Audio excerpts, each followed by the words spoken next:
Nabi Muhammad tak kuasa menahan tangis saat pria berwajah buruk ini meninggal dunia. Dikisahkan, dahulu ada seorang sahabat Nabi Muhammad yang memiliki wajah buruk rupa. Dia bernama Julaibib. Dia adalah seorang pria dengan penampilan lusuh, berkulit hitam, dan bertubuh pendek. Keadaannya ini membuat Julaibib kerap mendapat hinaan dari banyak orang. Suatu hari, Nabi Muhammad SAW bertanya, "Apakah kau ingin menikah wahai Julaibib?" Pertanyaan itu lalu dijawabnya dengan santun dan bijak. "Siapakah orangnya yang mau menikahkan putrinya dengan diriku ini ya Rasulullah?" ujar dia sambil tersenyum. Nabi yang melihat Julaibib tidak ada rasa sedih di wajahnya lantas tersenyum dengan lembut. Di hari berikutnya, Nabi menanyakan hal yang sama kepada Julaibib. Lalu dijawab juga oleh Julaibib dengan perkataan yang sama pula. Begitu pula di hari berikutnya. Namun di hari ketiga, Nabi tidak sekadar bertanya, beliau menarik tangan Julaibib dan membawanya ke sebuah rumah pimpinan Ansor. Di sana, Nabi meminang putri pemimpin Ansor itu untuk dinikahkan dengan Julaibib. Setelah mendapat pinangan dari Rasulullah, pemimpin Ansor berkata, "Tentu ya Rasulullah," dengan senang hati, jawab pimpinan Ansor tersebut. Nabi lalu berkata, "Tapi aku melamar putrimu bukan untukku." "Lalu untuk siapa ya Rasulullah?" tanyanya terheran-heran. "Lamaran itu untuk sahabatku Julaibib," kata Nabi. Setelah mendengar maksud pinangan Nabi itu, pimpinan Ansor lantas hanya terdiam.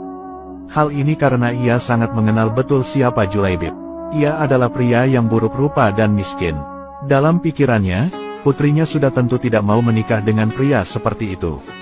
Tetapi sungguh di luar dugaan, dari belakang terdengar suara wanita ikut masuk di percakapan. "Ayah, Ibu, apakah kalian akan menolak pinangan Rasulullah?" "Aku sekali-kali tidak akan menolaknya. Aku yakin, Rasulullah tidak akan membuat kita sengsara," ujar sang putri. Seketika itu, luluhlah hati pimpinan Ansor tersebut untuk menerima Julaibib sebagai menantunya. Akhirnya, Julaibib pun mendapatkan seorang istri yang cantik dan baik hati seperti bidadari. Setelah itu, pernikahan pun kemudian dilangsungkan. Akhirnya, Rasulullah SAW telah menikahkan Julaibib dengan seorang wanita yang solihah dan cantik jelita. Wanita tersebut diminta oleh Rasulullah untuk bersedia menjadi istri dari Julaibib.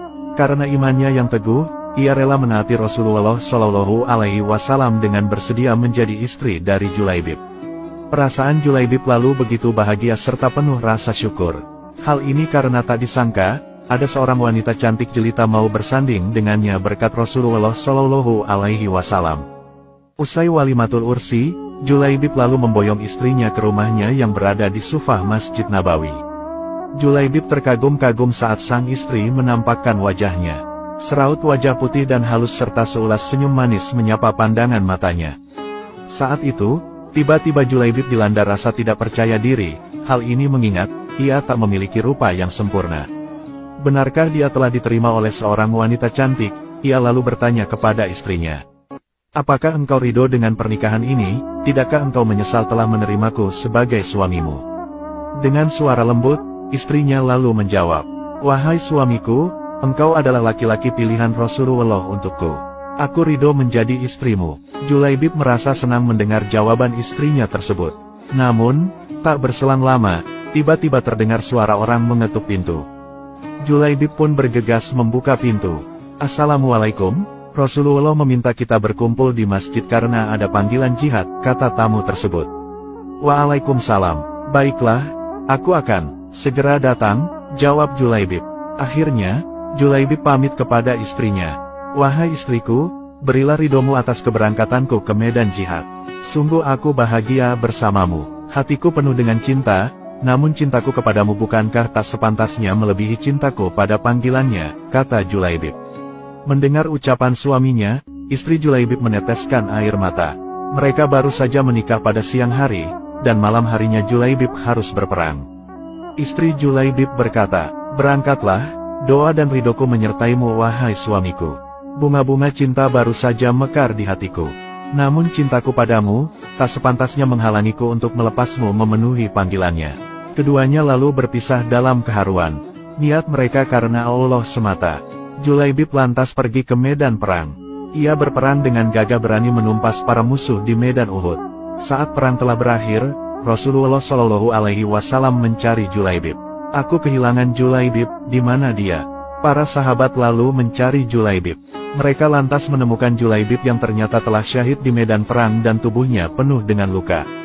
Rasulullah Shallallahu Alaihi Wasallam begitu sedih melihatnya.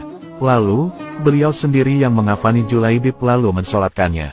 Saat Julaibib selesai dimakamkan, terjadilah peristiwa yang menakjubkan. Rasulullah menangis, air matanya menetes sembari melihat gundukan tanah yang masih basah. Beliau lantas memandang ke langit dan tersenyum, lalu membuang pandangannya ke samping seraya menutup mata dengan telapak tangannya. Para sahabat yang melihat kejadian itu terheran-heran dan lantas bertanya kepada Rasulullah. "Wahai Rasulullah, mengapa engkau menangis di pusaran Julaibib?" "Aku menangis karena mengingat Julaibib, hari ini dia memintaku merestuinya untuk menikah. Semestinya hari ini dia tengah bahagia bersama istrinya. Namun, hari ini juga ia telah tiada," jawab Rasulullah. "Lantas, tadi kenapa engkau tersenyum?" tanya salah seorang sahabat. "Saat memandang langit, aku melihat para bidadari turun untuk menjemput Julaibib," jawab Rasulullah. "Tapi mengapa lantas engkau membuang pandangan ke samping, apa yang engkau lihat ya Rasulullah?" "Aku melihat bidadari yang menjemput Julaibib begitu banyak. Mereka saling berebut, ada yang meraih tangannya, dan ada pula yang meraih kakinya sehingga salah satu dari bidadari itu tersingkap kainnya dan terlihat betisnya." Para sahabat lalu begitu kagum terhadap Julaibib yang buruk rupa, namun mulia di hadapan Allah Subhanahu wa Ta'ala. Bahkan, Rasulullah pernah mengatakan engkau adalah bagian dari dirinya dan dirinya bagian dari dirimu. Ternyata, kedudukan Julaibib sangat istimewa di mata Rasulullah. Ia baru saja mendapatkan bidadari dunia, namun, bidadari surga lebih merindukannya. Dia dipilih Allah Subhanahu wa Ta'ala untuk dinikahkan dengan bidadari surga.